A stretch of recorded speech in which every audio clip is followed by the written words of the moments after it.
প্রিয়াঙ্কা লাইফস্টাইলের আমি প্রিয়াঙ্কা নতুন আরেকটি ব্লগে সবাইকে স্বাগত জানাই। সবাই কেমন আছো? আশা করছি খুবই ভালো আছো, আর তোমাদের ভালোবাসায় আমরাও খুব ভালো আছি। আজকের সংসারের কাজ দিয়ে আমি ব্লগটা শুরু করিনি, তৃষ্ণার হাতের কাজ বানাতে বানাতে ব্লগটা শুরু করেছিলাম। তৃষ্ণার শুক্রবার ছিল 4টে পরীক্ষা, মানে হাতের কাজ, আঁকা, অঙ্ক আর ইংরাজি। যেহেতু সোমবার থেকে সব স্কুল ছুটি পড়ে যাচ্ছে গরমের জন্য, আর এই খবরটা দেয় বৃহস্পতিবার দুপুরে, স্কুল থেকে মেসেজ করে।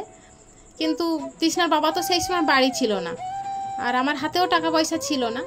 মানে লবণ আনতে পান্তা ফুরানো ব্যাপারটা হয় আমাদের সাথে, মানে প্রত্যেকটা গরিব ঘরের সাথে এটাই হয়। তো সেই রকম পরিস্থিতি আমার। তা আমি কি করব, ঘরে ওই দুটো চায়ের কাপ পড়েছিল আর একটু মোম ছিল। তবে আগের বারে তৃষ্ণাকে আমি মোমের পুতুল বানিয়ে দিয়েছিলাম, সেই পুতুলটা আবার ভেঙে ফেলেছিল খেলতে খেলতে। তার একটা টুকরো নিয়ে গলিয়ে একটা লাল মতো বাতি বানিয়েছি, আর একটা সাদা মোম ছিল, সেটাকে গলিয়ে আমি সাদা মোমবাতি বানিয়ে দিয়েছি। আর দুটো সলতে দিয়েছি, দেখো, একটা লাল একটা সাদা, একটা সুতো দিয়ে করেছি, একটা উল দিয়ে করেছি। আর তৃষ্ণা নিজের হাতের কাজ বানিয়েছে। এদিকে একটা মানে গাছ এঁকেছে, তাতে কালার করেছে, আর ঘর গাছপালা একটা সিনারি করেছে, তাতে আর কালার করার সময় পাইনি। একা দিনে 4টে পরীক্ষা হলে কখন কোনটা করবে? যতই সারা বছর পড়ুক না কেন, সময় তো লাগে। বাচ্চারা তো ভুলেই যাবে সব প্রত্যেকটা জিনিস।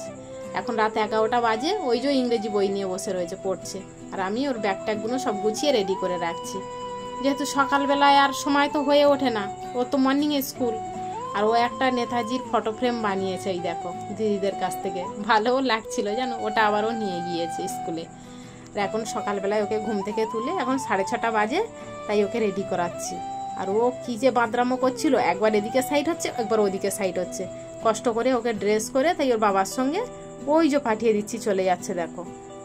এখন আমি বাড়ি এসে আবার ঠান্ডা মাথায় সব বই খাতা সব ছড়িয়ে রেখেছে, সেগুলো গুছিয়ে নিচ্ছি। বাড়ি থেকে বের হয়েছে, তা বাড়িটা যেন একটু ঠান্ডা হয়েছে। বাড়িতে যেন পাগল করে দিল সকালবেলায়, মানে ঘর যেন আগুন করে দিয়েছে। এটা করবো না, সেটা করবো না, এইটা খাবো না, এখানে যাব ওখানে যাব, এই করতেই রয়েছে। তবে ওকে গুছিয়ে ঠান্ডা মাথায় পাঠিয়ে দিয়ে এখন আমি ঘরের কাজগুলো সেরে নেবো। বাসি কাজ তো কিছুই সারা হয়নি এখনো। ভাবছি বিছানাটা তুলে তারপরে ঝাঁট ঝোঁট দিয়ে বের করব। আর এই যে বিছানার চাদরটা পাতা আছে দেখছো, তোমরা অনেকেই দেখেছো, আমি দুটো বিছানার চাদর একসঙ্গে কিনেছিলাম। যারা দেখোনি তারা দেখো, 250 টাকা করে নিয়েছিল, মানে দুটো 500 টাকা নিয়েছে। এই যে সাদা চাদর, আর ওই যে মাথার ধারে বালিশের ওখানে একটা রয়েছে, ওইটা একটা, তাহলে দুটো চাদর এই 500 টাকা দিয়ে কিনেছিলাম। খুব একটা কাপড়টা ভালো নয়, খসখসে কাপড় হলেও বাড়ির দরজায় এসেছিল তাই নিয়েছি। ওই যে 450-500 টাকা দিয়ে চাদর কিনে পাতার মতো ক্ষমতা আমার নেই। কি করবো বলো, গরিব ঘরের সংসার, একটা আনি তো আর একটা ফুরিয়ে যায়, এই করে কষ্ট করে চালাতে হয়। আর মাথার ধারে দেখো, তৃষ্ণার নাকের ড্রপ, হেডফোন সব কিছু গুছিয়ে রাখতে হয়, মানে কোনো জিনিসটা কেউ খুঁজে নেয় না, সব কিছু মুখের ধারে, ওদের খাবার পর্যন্ত গুছিয়ে দিতে হয়।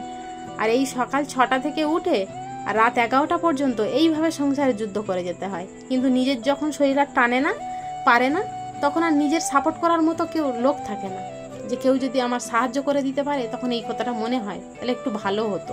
কিন্তু তখন কে করে দেবে বলো? নিজে না পারলে আজকাল কেউ কারোর নয়, কেউ কারোর করে দেয় না। আর এই যে 1 গামলা কাঁচা বের করেছি, তৃষ্ণা দাদুর বাড়ি থেকে এসেছিলাম, কিছুই কাঁচা হয়নি, তো সেইগুলো বের করে নিয়ে বসে পড়েছি। মানে এদিকে তৃষ্ণার পরীক্ষা চলছে, ওদিকে ঘরদোর সব পরিষ্কার করলাম, তার মধ্যে সংসারের কাজ, রান্না বান্না সবই রয়েছে। আর বিভৎস গরম পড়েছে, বেশি তো পারা যায় না দুপুরের পরে, তাই অল্প অল্প করে সারি। আর কাঁচাগুলো একদমই হাত দিইনি, ওইভাবে গুছিয়ে রেখেছিলাম, আজকে নিয়ে বসেছি। তবে এখন নতুনগুলো কাচবো, আর সুতির ওই যে পুরানোগুলো একদিকে রেখে দিচ্ছি। ওগুলো রান্না করার পরে একটু উষ্ণ গরম জল করব, করে তাই ওগুলো দিয়ে চুবিয়ে তুলবো, তাহলে তাড়াতাড়ি নোংরাটা চলে যাবে। আর এই জামাটা তো তৃষ্ণার কয়েকদিন আগে কিনে দিলাম, তোমরা তো দেখেছো। আর ওই যে সাইডে যে শাড়িটা দেখছো, ওই শাড়িটা কিন্তু যখন নতুন জামদানি উঠেছিল তখন কিনেছিলাম, 1600 টাকা নিয়েছিল জানো। তবে শাড়িটা হেভি নরম, পরতেও হেভি আরাম। তো আমি বেশিরভাগ ওই শাড়িটাই পরি। আমার মা বলে কি, তুই সবসময় এই শাড়ি পরিস কিসের জন্যে? বলি, মা এটা তো খুবই নরম, পরতে খুব আরাম লাগে। সেই কথা শুনে আমার মা আবার এবারে একটা ওরকম নরম দেখে শাড়ি কিনে দিয়েছে। তো মা সবসময় দিতেই থাকে, আমি কিন্তু মাকে দিতে পারি না জানো। গরিব সংসারে তো একদিকে তৃষ্ণার পড়াশুনোর চাপ, এদিকে সংসার, তৃষ্ণার বাবার ডাক্তার, এই সব দিকে করতে করতে মা বাবার যে কিছু সাহায্য করব সেদিকে আর পেরে উঠি না। মা যখন দেয় নিতে খুব কষ্ট হয়, যে তাদেরকে দিতে পারি না আমি কি করে নিই। কষ্ট লাগে, কেঁদে ফেলি মাঝে মাঝে, কিন্তু কি করব বলো, উপায় নেই তো। ইচ্ছা থাকলেও আমার কিছু করার মতো উপায় নেই। তো যাই হোক, তোমাদের সাথে অনেক গল্প করতে করতে কাঁচা ধোয়া সব সেরে এখন মেলে দিতে এসেছি। উঠোনটাও আমাদের ছোট, দুটো দড়ি পড়েছে। তো এই 4-5টা মানুষের দুটো দড়িতে কি করে হয় জামা কাপড় মেলে দেওয়া। তাই অল্প করে দিই, মানে সকালে কিছুটা দিই, সেগুলো শুকিয়ে গেলে আবার তার কিছুক্ষণ পরে দিই। এই করে করে সব মানে কেচে ধুয়ে শুকিয়ে নিই। যেমন পরিস্থিতি তেমনভাবে তো চলতে হবে বলো। আর এখন তো 8টাও বাজেনি, কেমন প্রচণ্ড রোদ, দেখো রোদ্দুরের দিকে তাকানোই যাচ্ছে না। আর জামা কাপড়গুলো সব সাইড করে করে দিই। আমি সব জিনিস সব দিকে দিতে পারি না। এই ছায়া, গামছা, জামা কাপড় লোকে দেখি যে মানে সামনাসামনি সব কিছু মেলে দেয়, মানে ডিঙিয়ে যেতে, মানে তার তলা থেকে যেতে হয়।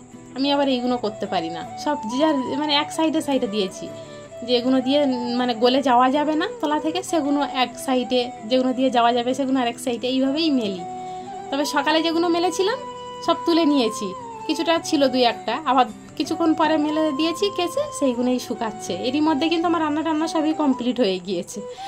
আর এখন আবার এইগুলো মানে যেগুলো নতুন করে দিয়েছি সেগুলো আবার এই তুলে নিচ্ছি। তাহলে চলো ভিডিওটা এই পর্যন্তই শেষ করছি, দেখা হচ্ছে আবার কাল, টাটা।